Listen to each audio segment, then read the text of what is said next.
cium tangan terhadap guru seperti di pintu surga, tetapi isi HP-nya seperti kamar pengantin. Nah, itu anak-anak sekarang.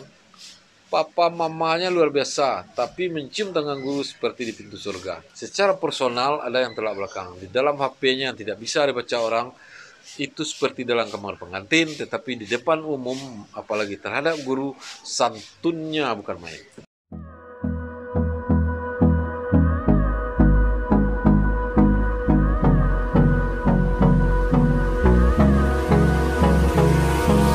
Hold me close till I get up. Time is barely Di Rundung Malang, asal katanya rundung dan perundungan itu adalah kata ganti dari bully. Anak-anak sekarang banyak yang dibully oleh kawannya. Tapi jangan lupa dulu juga ada yang dirundung, yang di perundungan. Semua orang diberi gelar kancil, batuang, kuria, jamba. Tiap orang punya gelar. Itu kan perundungan. Atau nama bapaknya diadu, lalu berkelahi dia. Tapi hanya sampai di situ. Sekarang seluas alam. Anak-anak dibully di perundungan seluas alam disebarkan melalui medsos. Itu sebenarnya kucika-kucika saja yang pada banyak kasus sudah berlebihan. Balabian ancak-ancak mengurangi sio-sio. Nah, membuli atau perundungan orang secara berlebihan, bahkan di dalam kelas itu sendiri, dilakukan tindakan fisik, itu adalah sebuah kecelakaan di dalam dunia pendidikan. Adab itu di atas ilmu. Jadi sekolah harus mengajarkan adab, bukan ilmu semata.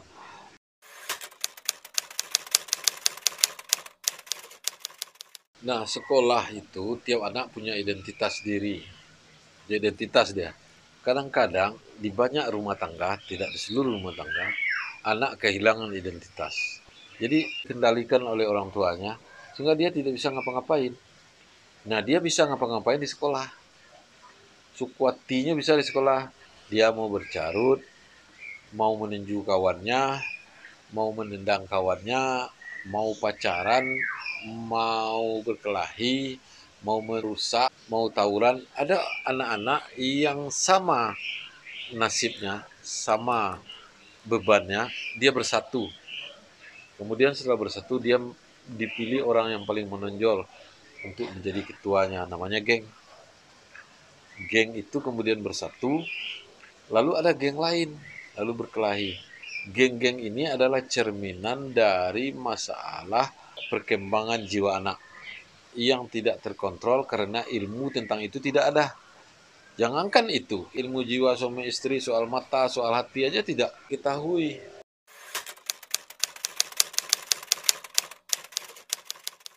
Sekolah kehilangan tempat bermain. Sekolah kehilangan bercanda. Sekolah kehilangan orang tua sebagai pendidik. Yang ada adalah hubungan antara lonceng pertama dengan lonceng terakhir. Sekolah bahkan bertingkat-tingkat, tidak ada halaman untuk bermain. Tidak ada lagi halaman untuk bermain. Ekstrakurikuler tidak di sekolah karena halamannya tidak ada. Kalau saya sebut sekolah saya dulu, halamannya saja sebesar lapangan bola, itu kami sama ramainya waktu sekolah pagi dengan ekstrakurikuler. Sama ramainya. Nah, bagaimana murid melawan kepada guru?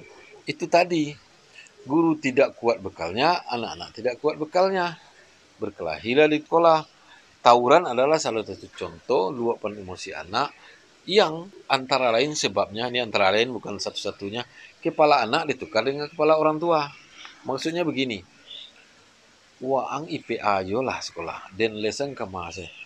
Anak itu tidak bisa IPA, dileskan IPA. Dia bisanya bola kaki, kenapa enggak bola kaki yang dileskan? Hah, dia pandai menari. Maunya dia fisika, maknya matematik. Dileskan lah. Kenapa enggak menari ini? Kenapa enggak menari? Dia pandai mengaji, dimasukkan ke sekolah umum. Dia mengaji ini maunya. Jadi balik-balik pemahaman terhadap apa itu pendidikan sering dangkal oleh banyak orang, tidak oleh seluruh orang.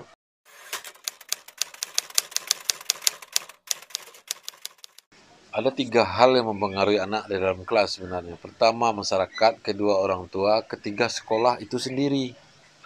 Kalau ini terpisah, maka anak-anak akan menjadi orang yang kehilangan arah.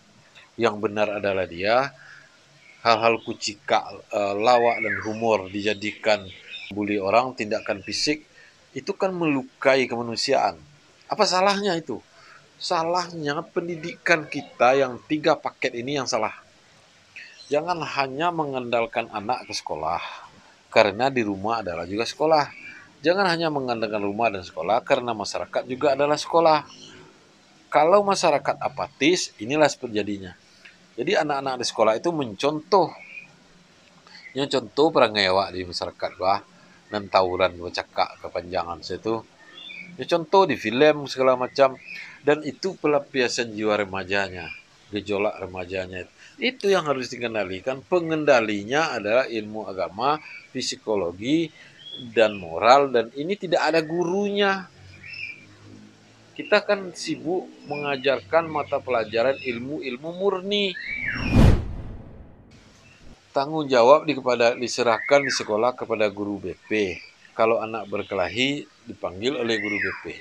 Guru BP-nya kelelahan karena banyak anak yang berkelahi.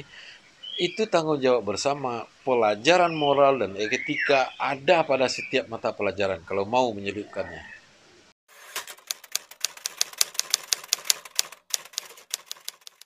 Sekolah itu harusnya adalah tempat paling nyaman di dunia bagi anak-anak.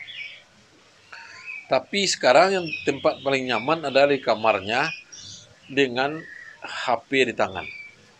Dan itu tanpa kontrol. Karena dia sayang anak ini salah lagi nih. Cium tangan terhadap guru seperti di pintu surga, tetapi isi HP-nya seperti kamar pengantin. Nah, itu anak-anak sekarang. Papa mamanya luar biasa, tapi mencium tangan guru seperti di pintu surga. Ada yang bertolak belakang. Secara personal ada yang tolak belakang. Di dalam HP-nya yang tidak bisa dibaca orang, itu seperti dalam kamar pengantin, tetapi di depan umum, apalagi terhadap guru, santunnya bukan main. Apa yang salah?